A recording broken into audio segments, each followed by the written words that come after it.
In today's video, I am going to teach you how to schedule Facebook Reels in Meta Business Suite. Start by making sure you are already logged in to Meta Business Suite. Once you are on the main dashboard, look to the left-hand navigation menu and click Planner. This will open the content calendar, where you can create and manage scheduled posts and reels for your Facebook page. In the upper right corner of the Planner screen, find the Create Post button. Click the small arrow next to it to open the drop-down menu. From the list of options, select Create Reel. This will open the Reel creation window. Next, confirm that the reel is being set to post to the correct Facebook page. If you manage more than one page, take a moment to verify that the selected page is the one you want to use before moving forward. Now upload your reel content. Click Add Video or Add Photos, depending on the media you want to use.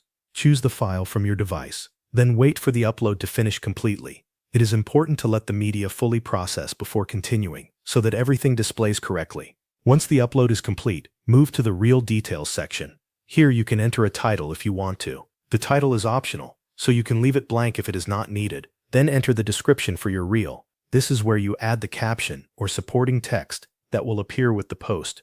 After you finish entering the details, click Next. On the following screen, you will see the publishing options. Instead of posting the reel right away, choose Schedule. This will allow you to set a future date and time for publication.